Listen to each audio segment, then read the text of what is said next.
Hi friends, आप सभी को मेरे चैनल पे स्वागत है। चैनल पे नए हैं तो चैनल को सब्सक्राइब कर लीजिए।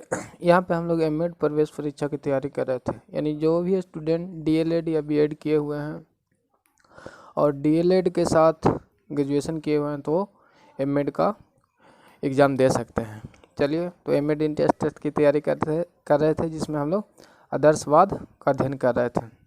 तो आदर्शवाद से आपको क्वेश्चन एवरी एग्ज़ाम में पूछे जाते हैं। इसके बाद हम लोग इसके पहले 2 वीडियो हम लोगों ने आदर्शवाद पे किया था, जिसमें एक थ्योरिकल पार्ट थी कि आदर्शवाद क्या है, किसे कहते हैं, इसे समझे थे। और उसके बाद हम लोग कुछ क्वेश्चन देखे थे और आज आदर्शवाद का लास्ट वीडियो ये होगा। इसमें आप आदर्शवाद से साली जो पढ़ने का है कवर, उसे कवर कर लेंगे। तो सबसे पहले रिवीजन तौर पे आपको बताना है कि आदर्शवाद के अन्य नाम क्या क्या हैं। सबसे पहले तो आदर्शवाद के अन्य नाम है प्रत्ययवाद, अध्यात्मवाद, विचारवाद। विद्यार्थी कन्फ्यूजन में रहते हैं कि जब आदर्शवाद के जगह पे प्रत्ययवाद दे देता है या अध्यात्मवाद दे देता है या विचारवाद, तो वो कन्फ्यूज हो जाते हैं। तो इसे आपको ध्यान में रखना है कि प्रत्ययवाद मतलब आदर्शवाद ही होता है, अध्यात्मवाद मतलब आदर्शवाद और विचारवाद का मतलब होता है आदर्शवाद। वहीं एक है आपको प्रत्ययवाद से मिलता जुलता वाद है प्रकृतिवाद। ये शब्द दूसरा है, जैसे आदर्शवाद की तरह ही प्रकृतिवाद है। प्रत्ययवाद से उसे तुलना ना करेंगे, ये ध्यान में रखिएगा आप लोग। प्रत्ययवाद अलग है और प्रकृतिवाद अलग है। इसके बाद आदर्शवादियों का नाम आपको क्वेश्चन दिया रहेगा और पूछ दिया जाएगा कि कौन से शिक्षा शास्त्री हैं जो आदर्शवादी हैं। तो आप ध्यान में रखेंगे प्लेटो आदर्शवादी हैं, केमनियस आदर्शवादी हैं, फ्रेवेल आदर्शवादी है, पेस्टोलॉजी आदर्शवादी है। और प्लेटो का जन्म 427 BC में हुआ है, जबकि केमनेसिया 1592 और फ्रेवेल 1746 ईस्वी और पेस्टोलॉजी का जो जन्म डेट है 1772 ईस्वी। इसे ध्यान में रखेंगे। इसके बाद चलिए आज के वीडियो पे आते हैं, क्वेश्चन से स्टार्ट करेंगे। इसके पहले हम लोगों ने 30 क्वेश्चन कर लिए थे, तो आज 31 से स्टार्ट करेंगे।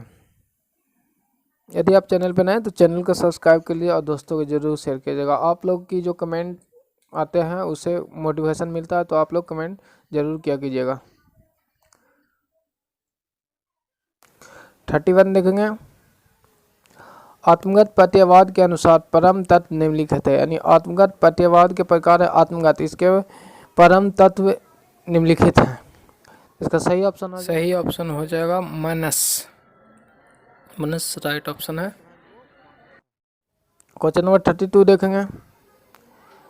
पाश्चात्य दर्शन यानी प्राचीन दर्शन के इतिहास में हेगेल के बाद सबसे प्रसिद्ध निरपेक्ष प्रत्ययवाद निम्नलिखित में से किसे कहा जाता है। ये क्वेश्चन आपको पीछे भी पढ़ाएगा, तो आप बता सकते हैं। सही ऑप्शन हो जाएगा ऑप्शन नंबर सी, FH वराइंडल ने। 33 क्वेश्चन नंबर देखेंगे। 33 देखेंगे। बिशप वर्केल ने निम्नलिखित में से किस प्रत्ययवाद का समर्थन किया है। आपको बताना है कि बिशप वर्केल ने निम्नलिखित में किस प्रत्ययवाद का समर्थन किया। तो बिशप वर्केल जो है आत्मगत प्रत्ययवाद का समर्थन किए हैं। और अभी हम लोग देखे थे कि आत्मगत प्रत्ययवाद के परम तत्व है मनस यानी मन। वही है बिशप वर्केल जो है वो आत्मगत प्रत्ययवाद के समर्थक हैं। क्वेश्चन नंबर 34 देखेंगे। आदर्शवादियों ने ज्ञान शास्त्र में निम्नलिखित में से किस पर विशेष बल दिया। आपको बताना है कि आदर्शवादियों ने ज्ञान शास्त्र में निम्नलिखित में से किस पे विशेष बल दिया है। इसका सही ऑप्शन हो जाएगा प्रत्यय पे ज्ञान शास्त्रियों ने, आदर्शवाद में जो है ज्ञान शास्त्री है वे प्रत्ययवाद पे विशेष ध्यान दिए हैं। क्वेश्चन नंबर 35 देखेंगे। आइडियलिज्म पद के लिए निम्नलिखित में से कौन से पद प्रयुक्त हैं। पहला है प्रत्ययवाद, दूसरा आदर्शवाद और तीसरा अध्यात्मवाद। तो इसका सही ऑप्शन हो जाएगा उपयुक्त में से सभी। क्वेश्चन नंबर 33 देखेंगे। आदर्शवाद निम्नलिखित विज्ञानों में से किन पर अधिक जोर देता। आपको बताना है कि आदर्शवाद निम्नलिखित में से किस पे अधिक जोर देता। पहला नियामक विज्ञान, दूसरा सामाजिक विज्ञान और तीसरा उपरोक्त में से दोनों, और चौथा भौतिक विज्ञान पे। इसका सही ऑप्शन हो जाएगा ऑप्शन नंबर सी, उपरोक्त में दोनों नियामक विज्ञान एवं सामाजिक विज्ञान पे जो है आदर्शवाद ध्यान देते हैं, जो कि भौतिकवाद को ये आदर्शवाद खंडन करते हैं। इसके बाद 37 नंबर क्वेश्चन देखेंगे हम लोग। जगत की निम्नलिखित व्याख्याओं में से आदर्शवादी के अनुसार कौन व्याख्या प्रयुक्त है? आपको बताना है कि जगत एक शिक्षा शास्त्री हैं जिनकी व्याख्या में से आदर्शवादी के अनुसार कौन सी व्याख्या प्रयुक्त है। इसका सही ऑप्शन हो जाएगा प्रयोजनवादी। प्रयोजनवादी शिक्षा शास्त्री है जगत, ध्यान रखिएगा, प्रयोजनवादी। क्वेश्चन नंबर 38 अध्यात्मवाद के इतिहास में कौन से प्रकार पाए जाते हैं? अध्यात्मवाद के इतिहास में कौन से प्रकार पाए जाते हैं? आपको बताना है कि अध्यात्मवाद में तो आत्मगत प्रत्ययवाद, प्रपंचात्मक प्रत्ययवाद, वस्तुगत प्रत्ययवाद और उपयुक्त में सभी। इसका सही ऑप्शन ऑप्शन नंबर डी, उपयुक्त में से सभी। 39 देखेंगे हम लोग। आदर्शवाद पद दर्शन के निम्नलिखित क्षेत्रों में से किसके लिए सर्वाधिक प्रयुक्त है? आपको बताना है आदर्शवाद पद जो है दर्शन के लिए सर्वाधिक क्षेत्र है। इसका सही ऑप्शन हो जाएगा मूल शास्त्र। मूल शास्त्र जो है आदर्शवाद पद दर्शन के निम्नलिखित क्षेत्रों में से सर्वाधिक प्रयुक्त किया जाता है। मूल शास्त्र जो है आदर्शवाद पद के क्षेत्र में सबसे अधिक प्रयोग किया जाता है। क्वेश्चन नंबर 40 आदर्शवादियों के अनुसार निम्नलिखित में से किसका स्थान सृष्टि में केंद्रीय है? आपको बताना है कि आदर्शवादियों के अनुसार किसका स्थान सृष्टि में केंद्रित है। ए ईश्वर का, बी मानव का, सी जड़त्व का और डी अध्यात्म आत्म तत्व का। इसका सही ऑप्शन हो जाएगा ऑप्शन नंबर बी मानव का।